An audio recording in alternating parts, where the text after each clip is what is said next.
The Assembly will now hear a statement by His Excellency Edi Rama, Prime Minister of the Republic of Albania. May I request protocol to escort His Excellency. I have the pleasure in welcoming His Excellency Edi Rama, Prime Minister of the Republic of Albania, and I invite him to address the General Assembly. Zoti President, zonja dhe zotrinj, sa herë ka ndodhur që njerëzimi të përballet në një kohë kaq të shkurtër me kaq shumë sfida komplekse si në ditët e sotme. Kur ka pasur ndonjëherë një tjetër periudhë në kohët moderne që na është dashur të përballemi me kaq shumë çështje komplekse në të njëjtën kohë?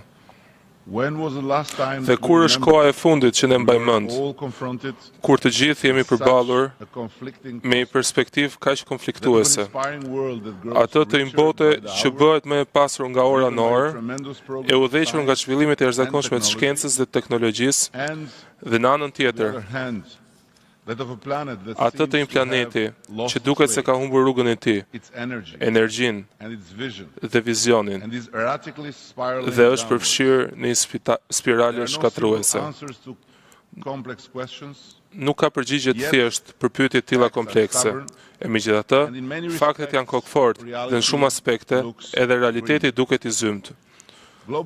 Terrorizmi global dhe radikalizmi ekstrem vazhdojnë të kërcënojnë vlerat tona dhe mënyrën tonë të jetuarit. Ato janë shndërruar në një kërcënim të vazhdueshëm me aftësinë e tyre për të goditur qorrazi, anë mban botës të gjithë ne pa përjashtim.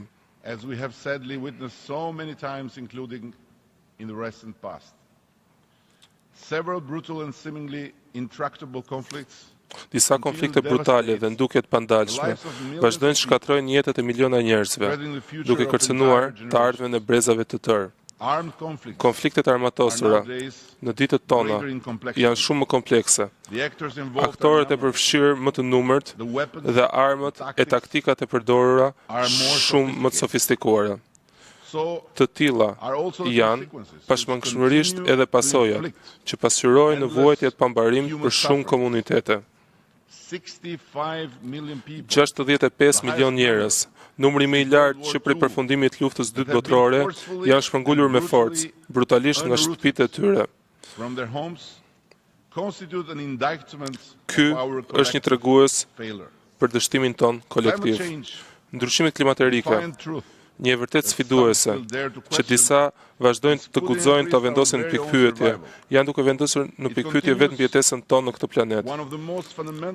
Kjo përbën një prej sfidave më thelbësore të kohërave tona, ndërsa vazhdon të krijojë probleme gjithmonë e më të shumta humanitare. Katastrofat janë duke u bërë gjithmonë më të shpeshta dhe intensive. Vetë sezoni uraganëve në Atlantik na kujton se natyra do të jetë gjithmonë e avantazhuar përballë nesh, dhe se ne duhet ndërgjegjësohemi në kohë të përshtasim jetën tonë sa më shpejt për të mbrojtur planetin, jetët tona dhe fëmijët tanë. Rendi ndërkombëtar është seriozisht i sfiduar dhe asgjë e besueshme apo premtuese nuk duket në gjendje ta zvendësojë. Më keq, situata në Azinë Juglindore, një krizë e stërgjatur dhe e përshkallëzuar nga politikat kokforta,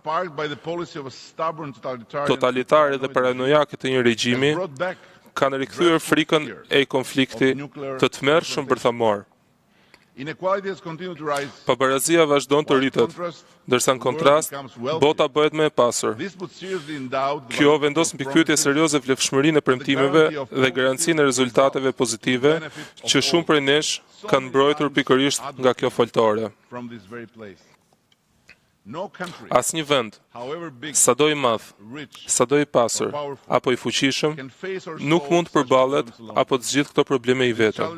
Këto sfida kërkojnë një vizion të unifikuar dhe një reagim të bashkërenduar. Në një botë gjithmonë më të globalizuar, vizioni dhe veprimet tona duhet të jenë gjithëpërfshirëse dhe universale. Duhet bëjnë bashkë njerëzit, komunitetet dhe shtetet tona.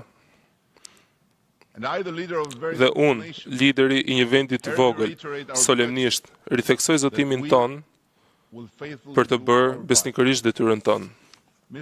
Zoti President, rritja e ekstremizmit të dhunshëm dhe grupeve të armatosura jo shtetërore, përgjegjëse për shumë mizori, në veçanti ndaj minoriteteve të ndryshme etnike dhe fetare, vazhdon të jetë një prej sfidave që kërkojnë zgjidhjen më të ngutshme. Qëndrimi I vendosur I komunitetit ndërkombëtar ka filluar të shpaguhet. ISIS ka humbur rreth 90% të territorit që dikur kontrollonte, dhe aftësia e tij për të luftuar është reduktuar në mënyrë të ndjeshme. E megjithatë, le të mos gabojmë, disfata e tyre në terren nuk do të thotë që do të zhduket përfundimisht. Përgjigjja jonë ndaj ekstremizmit, radikalizmit që ushqen terrorizmin, duhet vazhdojë të përshtatet sipas mënyrës kërcënimit me të cilin përballemi. Shqipëria ishte një prej vendeve të para të koalicionit botror, të rrethuara në luftën kundër ISIS-it dhe terrorizmit ndërkombëtar. Tashmë jemi duke zbatuar një plan veprimi 3 vjeçar, si instrument për zbatimin e strategjisë sonë kombëtare për të rritur kapacitetet tona vepruese. Ne mirëpresim vëmendjen e shtuar që u është dhënë organizatave rajonale në çështjet e sigurisë. Në këtë aspekt, ne vlerësojmë dhe mirëpresim bashkëpunim më të ngushtë midis Organizatës Kombeve të Bashkuara dhe Bashkimit Evropian në platformën e politikës së përbashkët të sigurisë dhe mbrojtjes. Në të gjithë botën, njerëzit duan të jenë të sigurt, të çliruar nga dhuna, shtypja, persekutimi dhe frika. Njerëzit duan të trajtohen me dinjitet, të dinë që jeta e tyre është e rëndësishme, pa dallim gjinie, race, kombësie apo origjine sociale, bindjesh fetare, politike, pasurore apo çdo status tjetër. Në mënyrë që të bëjmë realitet këto afirmime për miliona njerëz, duhet të bëjmë më shumë se një deklaratë pajtuese. Njerëzit me të drejtë kërkojnë prej nesh që dëshmojmë përgjegjësi dhe vendosmëri për të vepruar. Zotimi për të mos braktisur askënd është një gur themeli I agjendës së vitit 2030. Shqipëria është plotësisht e përkushtuar për të mbrojtur dhe promovuar të drejtat e njerëzit, veçanërisht ato të grave. Çka është një tjetër betejë madhore në cilën qeveria ime është e përfshirë. Jam krenar të bëj me dije përpara jush se për herë të parë në histori, në Shqipëri kemi një qeveri me pjesëmarrje të barabartë midis dy gjinive. Gratë dhe vajzat përmirësojnë aftësinë tonë qeverise, fuqizojnë karakterin tonë dhe përkushtimin tonë ndaj vlerave europiane, si dhe rrisin përkushtimin në shërbimin e qytetarëve tanë. Për më tepër, gratë dhe vajzat përbëjnë rreth 30% të anëtarëve të parlamentit dhe 45% të administratës publike. Këto mund të duken thjesht si statistika, por në fakt ato reflektojnë një platformë që siguron që roli I grave dhe vajzave në zhvillimin dhe ndryshimin e vendit të jetë I qëndrueshëm. Garanton vendin të që ato meritojnë në shoqëri dhe bën të mundur që zëri I tyre të jetë gjithmonë I dëgjuar. Është bindja ime e thellë se fuqizimi I tyre do të shërbejë si një shtysë e fuqishme për më shumë zhvillim ekonomik dhe më shumë mirëqenie. Zoti President, një nga prioritetet kryesore kombëtare për vendin tim është anëtarësimi I Bashkimit Evropian. Ky nuk është vetëm një objektiv I politikës sonë të jashtme. Nuk është thjesht një marrëdhënie kontraktuale e zakonshme. Për ne, integrimi evropian qëndron në zemrën e zhvillimit tonë të përgjithshëm, pasi prek çdo qelizë të arkitekturës sonë të zhvillimit. Ne jemi plotësisht të vetëdijshëm se është pikë së pari angazhimi ynë dhe aftësia jonë për të bërë reformat e nevojshme që do të përcaktojë shpejtësinë me cilën do të bëjmë përpara në procesin pranimit të BE-s. Ne duam të masim progresin ton me rezultate dhe reforma e drejtësisë që po zbatojmë është shembulli më shkëlqyes.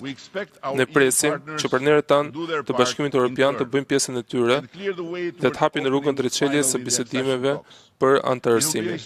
Ky do të jetë një moment historik, por gjithashtu edhe një unkërim I fortë për ne që të vazhdojmë në të njëjtën rrugë. Ne shpresojmë që në Bashkimin Evropian, pavarësisht krizës aktuale, do të vazhdojnë të besojnë se procesi I zgjerimit mbetet katalizatori më I mirë evropian për të garantuar sigurinë, paqen, zhvillimin dhe mirëqenien. Kjo është provuar në të kaluarën. Kjo mbetet sfida e dur në të ardhmen. Pak muaj më parë, në zgjedhjet e përgjithshme, qytetarët e Shqipërisë më rivendosën në krye të qeverisë. Ata janë dakord me planet tona për t'i dhënë përparësi konsolidimit të stabilitetit makroekonomik, rritjes punësimit, zhvillimit të infrastrukturës, energjisë, bujqësisë, agriculturisë dhe turizmit. Synimi ynë është sigurojmë rritje ekonomike për spaku 5%, çka do të arrihet deri në vitin 2020. Kjo më çon tek një nga argumentet të mia të preferuara, zhvillimi i bashkëpunimit rajonal dhe në transformimin e Ballkanit Perëndimor në një zonë të lëvizjes së lirë të njerëzve, madrave, kapitaleve dhe ideve, në dobin e gjithë atyre që jetojnë këtu. Kjo mbetet një nga shtyllat kryesore të politikës sonë të jashtme. Ka pasur raste në të kaluarën, kur ne kemi ardhur këtu dhe kemi shpenzuar kohë dhe energji në konkurrencë me disa nga fqinjët tanë, se kush i minimizonte më shumë vlerat e tjetrit, duke treguar historitë tona të jashtme, duke pjekur të bindin botën për versionet tona specifike. Shpresojmë që kjo të jetë lënë pas një herë për gjithmonë. Prova më e mirë e ndryshimit të thellë në Ballkanin Perëndimor qëndron në përpjekjet tona të përbashkëta me ndjenjën e përbashkët përgjegjësisë dhe qëllimit përbashkët për ta bërë rajonin një pjesë natyrale të Europës. Së bashku me Bashkimin Evropian dhe në bazë të parimeve dhe politikave të tij, ne po punojmë për të rrëzuar çdo barierë të tregtisë së lirë, duke nxitur ekonomitë ndërkombëtare. Krijimi i zonës ekonomike rajonale, për cilën ram dakord korikun e kaluar në Trieste, do të rrisë tregtinë në të mirën e ekonomive tona. Nuk kam asdyshim më të vogël se duke vepruar kështu, ne do të jemi më të aftë për të mbrojtur dhe promovuar interesat kombëtare të të gjithëve, respektimin e drejtave të pakicave, forcimin e marrëdhënieve të mira fqinjësore dhe për të çuar vendet tona dhe rajonin në tërësi drejt BE-s. Një lidhje e fortë dhe e shëndetshme me Bashkimin Evropian është e rëndësishme për stabilitetin dhe përparimin e reformave në Ballkan. Ne kemi vëretur se kur Bashkimi Evropian është shumë i zënë me vetveten, kjo lidhje ka treguar të jetë e brisht dhe e pasigurt. Kjo është arsyeja pse kjo marrëdhënie e rëndësishme duhet të ushqehet dhe të forcohet vazhdimisht, pasi ajo favorizon gjithashtu bashkëpunimin rajonal, mirëkuptim më të madh dhe përpjekjet e ripajtimit në traditën më të mirë europiane. Siç tha dhe presidenti Juncker në fjalimin e tij për gjendjen e Bashkimit Evropian vetëm pak javë më parë, ekziston nevoja për një perspektivë të besueshme për zgjerimin e Ballkanit Perëndimor në mënyrë që të garantohet më shumë stabilitet në dyert e BE-s. Rigjallërimi i politikës së zgjerimit është kundërvendja më e mirë ndaj narrativës së shpërbërjes së nxitur nga idetë populiste. Jam plotësisht i bindur që aq sa Shqipëria ka nevojë për Bashkimin Evropian, po aq Bashkimi Evropian ka nevojë për një Ballkan më të fortë, më të zhvilluar dhe më koherent. Zoti President, zonja dhe zotrinj, e dim shumë mirë dhe praktika ka treguar se për të ndërtuar një rajon plotësisht funksional, të gjithë anëtarët e tij duhet trajtohen në të njëjtën mënyrë. Kjo është arsyeja pse ne mendojmë se pranimi i Kosovës në çdo institucion rajonal me të drejtat barabarta, po ashtu si vendet e tjera, është me një rëndësi thelbësore. Ka pasur nga ata që e kanë përdorur këtë foltore gjatë viteve të fundit për të shprehur shqetësimin dhe frikën se pavarësia e Kosovës do të çlirojë disa forca të errta që askush nuk do të jetë më në gjendje t'i kontrollojë. Ne nuk kemi parë asgjë nga kjo. Përkundrazi, çfarë ka ndodhur realisht është se kosovarët në Kosovë dhe në Shqipëri dhe serbët, dikur të kërcënuar me shfarrosje nga një regjim brutal, tani janë qytetarë të lirë që jetojnë në një vend demokratik dhe kontribojnë në zhvillimin e mëtejshëm të një shoqërie të hapur. Kush mund të mohojë arritjet mbretëlënëse të Kosovës përgjatë më pak se një dekade të pavarësisë së saj? Në konsolidimin e institucioneve saj demokratike, qeverisjen e mirë, bashkëjetesën multietnike dhe ndërfetare, duke duke përfshirë progresin e dukshëm në proceset euroatlantike. Çdo raport i besueshëm për situatën aktuale në Ballkanin Perëndimor do të çonte pas një hezitim në të njëjtin përfundim. Ballkani Perëndimor sot është shumë më i mirë se 3, 5 ose 10 vjet më parë. Pavarësia e Kosovës jo vetëm që nuk çliroi asnjë forcë të errët, por përkundrazi u shndërua një rip sigurimi për stabilitetin e gjithë rajonit. Serbia dhe Kosova janë prej disa vitesh tashmë të angazhuar në një dialog serioz drejt normalizimit të marrëdhënieve të tyre me ndërmjetësimin e Bashkimit Evropian. Gjithnjë më shumë, ky proces ka prodhuar një klimë besimi për dy vendet dhe për bashkëpunimin rajonal. Pas shumë dekadash dhe shekujsh mosbesimi dhe mungesë bashkëpunimi.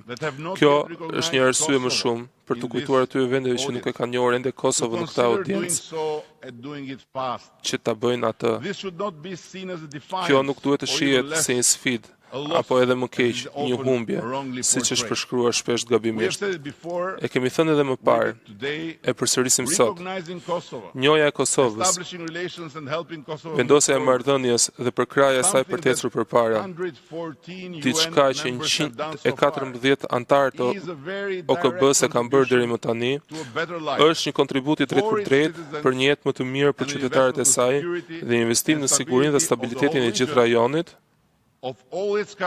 të gjithë vendeve të tij, përfshirë edhe vetë Serbinë plotësisht të përfshirë. Më lejoni të përfundoj duke theksuar nevojën që Organizata e Kombeve të Bashkuara të reformohet në mënyrë që të mbetet e rëndësishme, që të përmbush përgjegjësitë e saj, të garantojë zhvillim të qëndrueshëm, të garantojë të drejtat e njerëzit, paqen dhe sigurinë për brezat e ardhshëm. Ne jemi të vetëdijshëm se kjo reformë është ajo çka ne mund dhe duhet të bëjmë së bashku për të mbështetur më mirë përpjekjet tona të përbashkëta në transformimin e vendeve tona. Agjenda e vitit 2030 tregon rrugën e një të ardhme më të mirë, të ardhmen që duam dhe të ardhmen që fëmijët tanë meritojnë. Ne nuk mund dhe nuk duhet të dështojmë në këtë angazhim. Shqipëria mbetet gatshme që të bëjë pjesën e saj dhe të bashkëpunojë me gjithë ata që kanë dëshirë të investojnë në të ardhmen për ta bërë botën një vend më të mirë për të gjithë ne. Ju falenderit shumë. On behalf of the General Assembly, I wish to thank